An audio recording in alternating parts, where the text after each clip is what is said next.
Hello and welcome. My name is James Abiono in the program Executive Intelligence.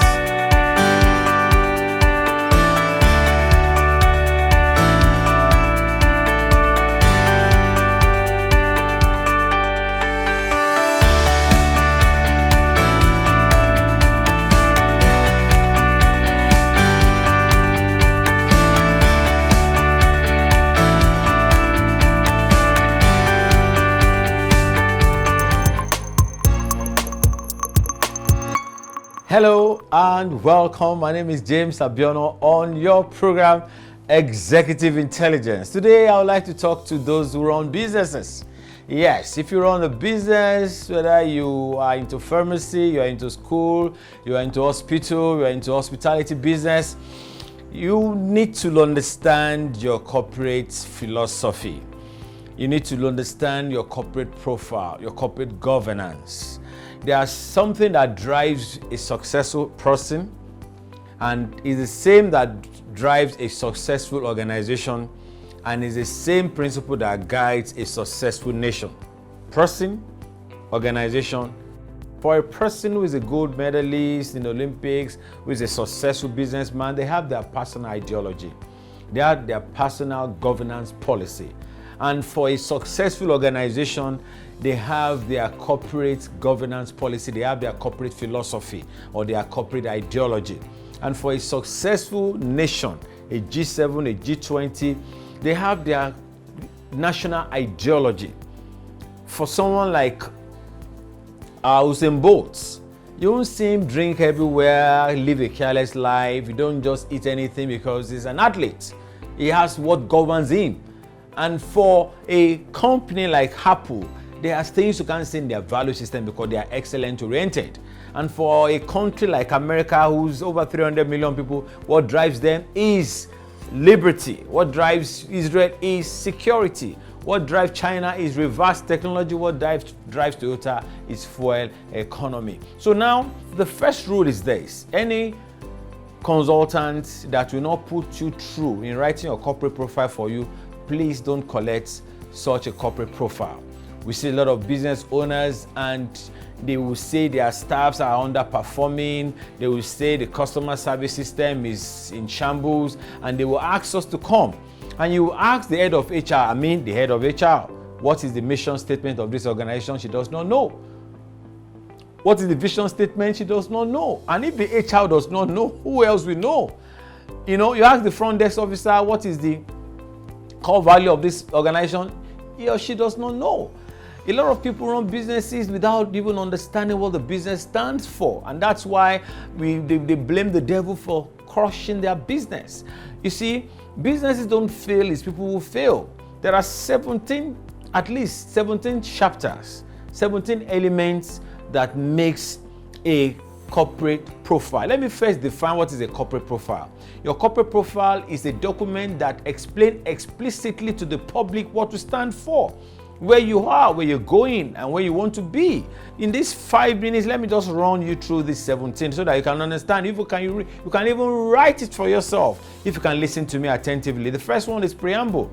In your preamble, what you need to do is to act like a lawyer presenting a case. Let me give you a case study. For example, you say, Abuja Tech Up Academy. In your preamble, what you need to do is to just speak about the gaps in the educational system and why you are coming to start a school which is the first of its kind, whereby you want to raise children that will be tech gurus, that they will not be academic derelict, children that will create jobs. That's, but in your preamble, what you need to do is to place your argument based on the gaps you've seen. Talking about, you go back to the back days when the government school was running, you come to the days when the private organizations, the private individuals stepped in, and then you now talk about the gaps, looking at all the gaps that are available, and then you present it. Then you go to general introduction. Your general introduction now, that's when you now begin to talk about why the school is needed at such a time as this, what the value the school will bring and the difference between the school, the Abuja Tech Up, and other school that has been ahead. Then the third thing on on that is for you to also mention introducing Abuja Tech Hub Academy. And in the introduction now, don't forget, when you write a document like this, you write and you get a very good graphic artist to illustrate your point. When you write a document like this and graphics is not corresponding with it, then that's not a corporate profile. A corporate profile becomes a corporate profile when everything you talk about is fully represented and well represented by a very good graphic artist. So the third chapter in your corporate governance is when you introduce the school itself. Now introducing Abuja Tech Hub Academy. Then you show the facility as you want it to look like. You don't lie about anything you cannot afford.